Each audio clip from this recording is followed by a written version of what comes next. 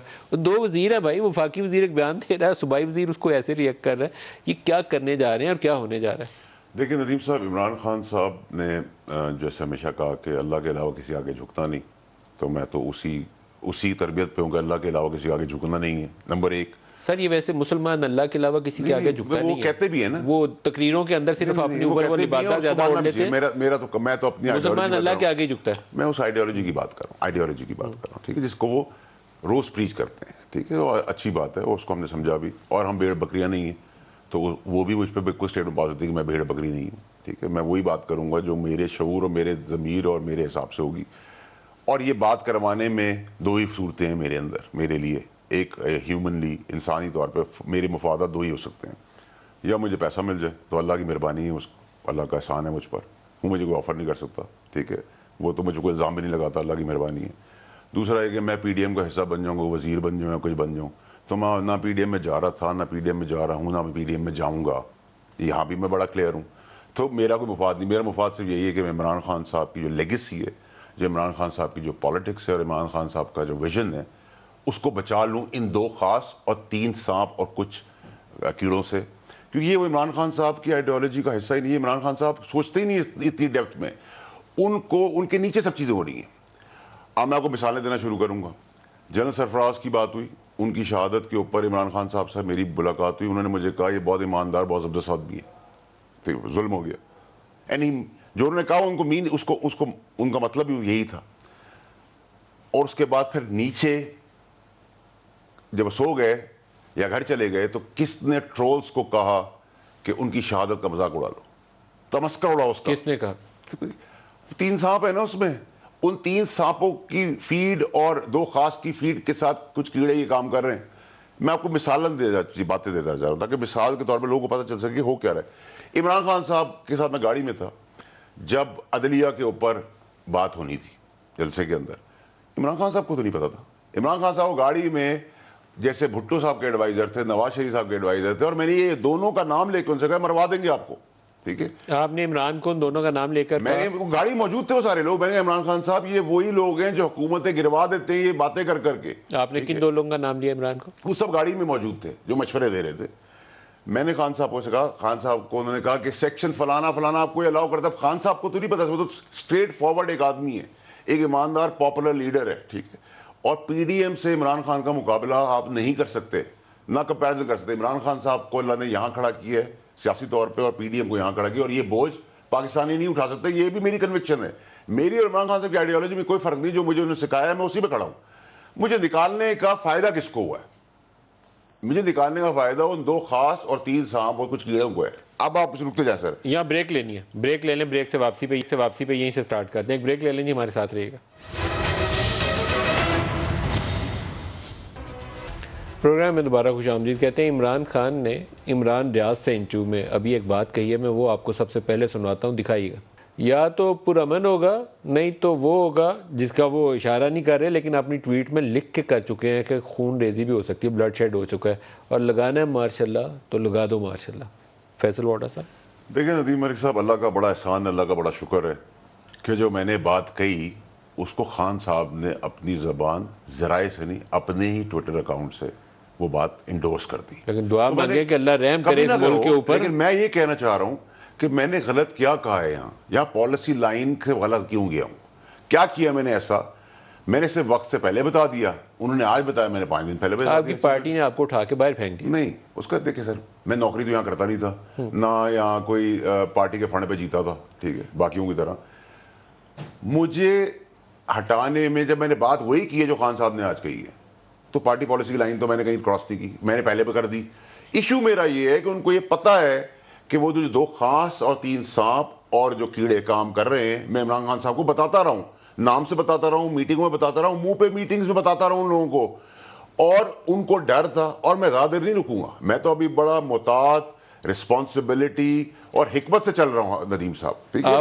میں ہمت بہت کریں، قریبی ہوں. نہیں میں ہمت چینل کر دستیاب جاؤں ہے. ٹھیک ہے. دو میں خاص لوگ کون ہیں؟ دیکھیں نان پولیٹیکل ہے. نان پولیٹیکل ہے ٹھیک ہے. Non political advisors of Imran Khan. No not exactly directly advisor. Non political ہیں لیکن ان کے پاس ابھی گیم عمران خان صاحب کو پتہ ہی نہیں ہے کہ ان کے صاحب کو. اچھا مجھے ایک بات بتائیں. But someone very close to Imran. Of course ٹھیک ہے. دونوں خاص اس لیے خاص ہے نا کہ عمران خان صاحب کا ایشو یہ ہے. خان صاحب کا ایشو کیا بھروسہ ہے خان صاحب کو. خان صاحب بھروسہ کر جاتے ہیں ٹھیک ہے مسئلہ. اور یہ ٹولی میں چلتے ہیں. یہ ٹولی میں کے ساتھ چلتے جن کو ہیں. آپ صبح 12 بجے ایک آدمی ان سانپوں میں سے آگے کہے گا کہ یہ پانی ٹھیک ہے. 2 بجے دوسرا آدمی اسی لابی سے آئے گا کہے گا یہ پانی ٹھیک ہے. 5 بجے وہ اسی لابی سے ایک اور سانپ آئے گا وہ کہے گا ٹھیک ہے. پھر وہ 2 خاص رات کو کہیں گے 10 بجے کہ یہ پانی یہ پانی تھا. تو ایک انسان ہے. آپ کا شو چل دو رہا ہے. خاص جن کو آپ کہتے ہیں وہ پاکستان تحریک انصاف کے پولیٹیشین نہیں ہیں. وہ کسی بھی پارٹی کے پولیٹیشین نہیں. کسی پارٹی میں نہیں وہ ہے. نان پولیٹیکل لوگ ہیں. They are very close to Imran Khan. لیکن جن کو آپ 3 سانپ کہتے ہیں they are part of P T I. They are part of PTI. Right انہوں and نے left پوری of پارٹی کو عمران جگمال کیا ہوا ہے اور Right لیفٹ اور and رائٹ left میں. of عمران خان. ٹھیک ہے اور میں صحیح پہنچا ہوں. میں نے بالکل یہ عمران خان صاحب کو ان کی موجودگی میں کہا ہے کہ سر یہ سانپ ہے آپ کو کہاں لے جا رہے ہیں. انہوں نے کہا مجھے پتا ہے. اس کے بعد میں نے کہا آپ کو نہیں پتا. عمران نے کہا مجھے پتا ہے. مجھے پتا ہے تم کیا بات کر رہے ہو. یہ ایگزیکٹ ورڈ. تو میں نے کہا نہیں سر آپ کو نہیں پتا. آپ کے لیفٹ رائٹ پہ ابھی بھی بیٹھے ہوئے ہیں. بڑی میٹنگ میں بولتا تھا میں یہ باتیں. میں نے کوئی بات کابینہ کے میں یہ باتیں کی ہے. ٹھیک ہے. مجھے اپنی لائلٹی دکھانے کی ضرورت تھی اور میں لبیک کہتا ہوں آج کے بعد. میری جو کنوکشن تھی وہ آج کے دن کریکٹ ہو گئی. ایک پنڈی میں میٹنگ ہوئی تھی جس میں آپ کی پارٹی کے 2 لوگ وزارت عظمیٰ کے امیدوار کے طور پر سامنے آئے تھے اور بعد میں ایک کیبنٹ کے اجلاس کے اندر آپ نے ان کو کنفرنٹ کیا تھا. منہ ماری ہو گئی تھی. بالکل ٹھیک ہے. آپ جن لوگوں کو یہ القابات سے پکارے ہیں اس میں دونوں وہ لوگ شامل ہیں. 100% ہے. شامل. اور میں اس لیے نہیں ابھی بول رہا ان کا نام. مجھے ان کا ڈر نہیں ہے. میں ان کا اس لیے بول رہا کہ اس بار جب میں بولوں گا تو ان 2 خاص کا بھی نام لوں گا. یہ مشکل اس ہے. لیے نہیں سر اللہ بہت بڑا ہے. آپ یہ دیکھیں گے کہ ارشد شریف کا بھی کیس بند کر دیا تھا نا ایکسیڈنٹل موت کا. اللہ نے کھولا. جو میں نے بات اللہ انصاف کرے اس کے ساتھ. میری دلی دعا ہے اللہ انصاف کرے. میں نے 5-6 دن پہلے بات کی تھی. لوگوں نے مجھے بہت برا بلا کیونکہ سوائے ٹرولز کے. ایک بات سچ بولیں گے. سنتے جانے تھی بھائی. ایک سچ بولیں گے. ایک کے بعد بولتا ہوں. جو بات میں نے 5-7 دن پہلے کہی تھی وہ بھی اللہ کا احسان ہے. رب العزت کا احسان ہے کہ آج عمران خان صاحب نے اس بات کو بولا ہے. تو میں تو میری کنوکشن ہے. جو میں بات اس دن نہیں کہہ رہا تھا. اس دن تو میں کہہ رہا تھا مجھے لگ رہا ہے. اب میری کنوکشن ہے کہ یہ خونی مارچ ہے. اللہ رحم کرے. اللہ نہ کرے ایسا ہو. اسی طرف جا رہے ہیں. اللہ دو عمران لٹکاتے رہیں گے جب تک انہیں کچھ ملتا نہیں. 2 خاص اور 3 سانپ اور کچھ کیڑے. عمران خان صاحب مجھے اس میں آپ کو بلٹ چلانے کی ضرورت ہی نہیں ہے. اس میں ایک ٹینس بال پھینک دیں. ابھی کوریا میں کیا ہوا ہے بھگدڑ میں 150 آدمی مر گئے. ایک ٹینس کی بال پھینک دیں. آپ گاڑی چلتی ہوئی گاڑی کے اندر ٹینس کی بال لینڈ کروزر کے اوپر پھینک دیں گاڑی الٹ جائے گی. اس کے لیے راکٹ سائنس کی ضرورت ہے. اچھا مجھے اب ایک اور آپ کو ایسا اندیشہ ہے؟ مجھے آپ ایک بات میری کنوکشن ہے. میں بڑا کلیئر ہوں اپنی لائف میں. آپ مجھے ایک بات بتائیں ندیم بھائی. عمران خان صاحب سب سے بڑے پاپولر لیڈر ہیں. آنےسٹ آدمی ہے. مقابلہ پی ڈی ایم کوئی شک کی گنجائش نہیں ہے. پاکستان اس پی ڈی ایم کی حکومت کو نہیں مانتا سمیت میرے. بالکل ٹھیک ہے. یہاں تک عمران خان صاحب 70% سارے الیکشن جیت رہے ہیں. میں کہتا ہوں عمران خان صاحب 90% سارے الیکشن جیتیں گے. بائی اینڈ لارج آئیں گے. 2/3 میجورٹی نہیں 3/4 میجورٹی سے آئیں گے. پاکستان کی ہسٹری بنے گی. تب بھی تو عمران خان صاحب میں اسی فوج کا کام کرنا ہے. تو عمران خان صاحب کو آج کیا یہ 3 سانپ اور 2 خاص کیوں مجبور کر کے یہاں لے کے آئے ہیں؟ اس کا فائدہ کس کو ہونا ہے؟ عمران خان صاحب کو تو نہیں ہونا. 2 دن رات کو ملاقاتیں کرتے ہیں. 2 دن آ کے گالیاں نکالتے ہیں. پھر 2 دن ملاقاتیں. پھر 2 دن گالیاں نکالتے ہیں. عمران خان صاحب آج پاکستان کے سب سے پاپولر لیڈر ہیں. کوئی اس پہ دو رائے نہیں. Imran Khan in comparison to P D M کی 13 جماعتیں ایماندار زبردست سیاستدان ہیں. مجھے بتائیں ندیم بھائی سنیں ایک بات. اور اس کے بعد انہوں نے میجورٹی سے 2018 کے الیکشنز میں عمران خان اور آپ کی جماعت کو اسٹیبلشمنٹ سے بہت زیادہ سپورٹ ملی. کیا یہ بات درست ہے؟ ایمانداری سے بولنا ہے. اگر جھوٹ کی گنجائش نہیں ہے. دیکھیں ندیم بھائی اگر یہ بات کوئی کہے کہ اسٹیبلشمنٹ کا رول نہیں تھا تو یہ بہت ہی بڑا جھوٹ ہوگا. بہت بڑا جھوٹ ہوگا. عمران خان کی حکومت گرتی ہے تو اس وقت ایک مسٹرسٹ شروع ہوا تھا D G I S I کے اپوائنٹمنٹ سے. وہ اپنے پیک پہ جا چکا تھا اور اس میں میجر رول تھا یا امریکی سازش تھی؟ ندیم بھائی میرے خیال سے جو اپوائنٹمنٹ سے پہلے ہی جو 2 خاص ہیں نا انہوں نے گیم اپنی شروع کر دی تھی. امریکی سازش کا رول تھا. اور عمران خان صاحب کا دیکھیں وہ انسان ہے. وہ ایک ایماندار انسان ہے. ڈائریکٹ جواب چاہیے. یہ امریکی سازش تھی. میں بھول جاؤں گا. امریکی سازش تھی یا مسٹرسٹ تھا between chief and Imran Khan? نہیں، میں تو دیکھیں اس کو ندیم صاحب امریکی سائفر کی جہاں تک بات ہے تو سائفر تک تو بات ساری بات ٹھیک ہے، لیکن سائفر کے بعد کی جو ساری باتیں ہیں اس میں میری کانٹرڈکشنز ہیں، ٹھیک ہے. تو یہ رجیم چینج والی جو کانسپیریسی ہے کہ امریکی سازش کی ماں کے اوپر یہاں میر جعفر نے حکومت گرا دی، ندیم صاحب اس کو مانتے ہیں یا جھوٹ ہے؟ دیکھیں ندیم صاحب میری بات سنیں، میں آپ کو اس کو بڑا کلیئرٹی سے بتاؤں. کیونکہ بدقسمتی سے ہم اسمبلی میں تھے، بدقسمتی سے یہ پی ڈی ایم بھی اسمبلی کا حصہ تھی، ٹھیک ہے. تو اس سچویشن کا ایک پولیٹیکل فائدہ اٹھایا گیا، ٹھیک ہے، اس نیریٹو کا بھی، اس سائفر عمران کا خان بھی. نے اس کا فائدہ اٹھایا؟ نہیں، پی ڈی ایم نے اس کا فائدہ اٹھایا، ٹھیک ہے. اور پولیٹیکل ذلیل و خوار ہوگی اس کے بعد حکومت لے کے، تو دیکھیں انہوں نے آگے بھی ذلیل و خوار ہی ہونا ہے، وہ تو جو بھی ہوگا. ٹھیک ہے. نہیں، ڈائریکٹ میرا آنسر سوال کیا آپ بچ سے رہے نہیں بھائی، دیکھیں میری کیا بات ہے. یہ غیر ملکی سازش تھی کہ یہاں پر میر جعفر اور میر صادق نے عمران کی حکومت گرا دی؟ یہ غیر ملکی سازش تھی یا ٹرسٹ ڈیفیسٹ تھا اور وہ جو خدمت کر رہے تھے بندے پورے کر کے پی ٹی آئی کو دے رہے تھے، انہوں نے بندے پورے کرنے بند کر دیے تھے؟ ڈائریکٹ آنسر چاہیے مجھے. دیکھیں ندیم بھائی، اسٹیبلشمنٹ سے جو ایکسپیکٹیشن تھی کہ وہ روک دیں گے، اس پہ انہوں نے کہا کہ ہم نیوٹرل ہیں، ہم بندے پورے کر کے نہیں دیں، ہم اب پالیٹکس میں نہیں رہیں گے. یوسف رضا گیلانی جب سینیٹر منتخب ہوئے تھے، یہ ریکارڈ کی بات ہے، اس کے بعد ایک میسج عمران خان کو اس وقت بڑا کلیئرلی دیا گیا تھا، اور جو اسٹیبلشمنٹ کے دو بڑے ہیں انہوں نے دیا تھا کہ اپنی پارٹی کے ایم این ایز پورے کرنا آپ کی ذمہ داری ہے، آج کے بعد ہم یہ خدمت آپ کے لیے بالکل سر انجام نہیں دیں گے. ان کے ایم این ایز ان کو ووٹ آف کانفیڈنس والے دن ووٹ ڈالنے نہیں تھے آ رہے، اور وہ جہاں سے فون جاتے ہوتے ہیں وہاں سے فون گئے تھے تو ووٹ ڈالنے آئے تھے. بریک لے لیں، ہمارے ساتھ رہیے گا.